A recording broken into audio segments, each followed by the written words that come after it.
Just imagine, ಒಂದು ದಿನದಲ್ಲಿ ನಿಮ್ಮ ಮನೆ, ವ್ಯಾಪಾರ, ನಿಮ್ಮ ಆಸ್ತಿ ಪಾಸ್ತಿ ಎಲ್ಲವನ್ನ ಕಳೆದುಕೊಂಡ್ರೆ ಹೇಗಿರುತ್ತೆ? ನೀವು ಕಟ್ಟಿಕೊಂಡ ಬದುಕನ್ನೇ ಬಿಟ್ಟು ಖಾಲಿ ಕೈಯಲ್ಲಿ ಮತ್ತೊಂದು ದೇಶಕ್ಕೆ ಹೋಗ್ಬೇಕಾದ್ರೆ ಹೇಗಿರುತ್ತೆ?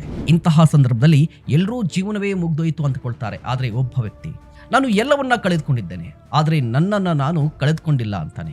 ಆ ವ್ಯಕ್ತಿಯೇ ಧರ್ಮಪಾಲ್ ಗುಲಾಟಿ.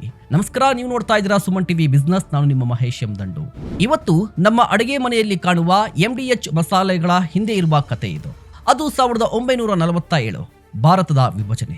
ಆ ಸಮಯದಲ್ಲಿ ಇಂದಿನ ಪಾಕಿಸ್ತಾನದ ಸಿಯಾಲ್ಕೋಟ್ ನಗರದಲ್ಲಿ ಧರ್ಮಪಾಲ್ ಗುಲಾಟಿ ಅವರ ಕುಟುಂಬ ಉತ್ತಮ ಮಸಾಲೆ ವ್ಯಾಪಾರವನ್ನು ನಡೆಸ್ತಾ ಇತ್ತು. ಆದರೆ ದೇಶದ ವಿಭಜನೆಯ ನಂತರ ಎಲ್ಲವನ್ನ ಕಳೆದುಕೊಂಡ್ರು. ಮನೆ ಹೋಯ್ತು, ವ್ಯಾಪಾರ ಹೋಯ್ತು, ಆಸ್ತಿ ಪಾಸ್ತಿ ಹೋಯ್ತು, ಕುಟುಂಬ ಸಮೇತ ಭಾರತಕ್ಕೆ ಬರಬೇಕಾಯಿತು. ಅವರ ಬಳಿ ಉಳಿದದ್ದು ಕೇವಲ 1500 ರೂಪಾಯಿ ಮಾತ್ರ. ಒಮ್ಮೆ ಯೋಚನೆ ಮಾಡಿ, ಒಂದು ಕಾಲದಲ್ಲಿ ಯಶಸ್ವಿ ವ್ಯಾಪಾರಿ ಈಗ ಕೇವಲ 1500 ರೂಪಾಯಿ ಹಿಡಿದು ಹೊಸ ಜೀವನವನ್ನ ಆರಂಭಿಸಬೇಕಾದ ಪರಿಸ್ಥಿತಿ ಹೇಗಿರುತ್ತೆ ನೀವೇ ಹೇಳಿ. ಅವರ ಬಳಿ ಇದ್ದ ಹಣದಿಂದ ಒಂದು ಟಾಂಗಾ ಗಾಡಿಯನ್ನ ಖರೀದಿ ಮಾಡ್ತಾರೆ. ದೆಹಲಿಯ ಬೀದಿಗಳಲ್ಲಿ ಟಾಂಗಾವನ್ನ ಓಡಿಸ್ತಾರೆ.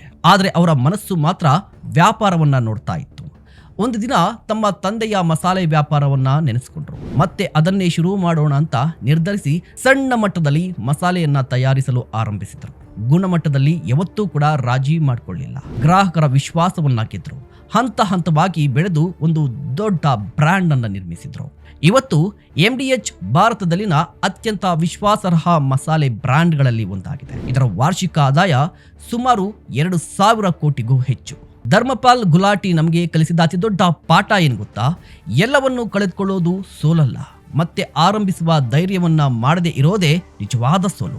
ನೆನ್ಪಿಟ್ಕೊಳ್ಳಿ, ಜೀವನ ನಿಮ್ಮನ್ನ ಶೂನ್ಯಕ್ಕೆ ತಳ್ಳಬಹುದು, ಆದರೆ ನಿಮ್ಮ ಅನುಭವ, ನಿಮ್ಮ ಕೌಶಲ್ಯ, ನಿಮ್ಮ ಆತ್ಮವಿಶ್ವಾಸ ನಿಮ್ಮೊಂದಿಗಿದ್ರೆ ಶೂನ್ಯದಿಂದಲೂ ಸಾಮ್ರಾಜ್ಯವನ್ನ ಕಟ್ಟಬಹುದು.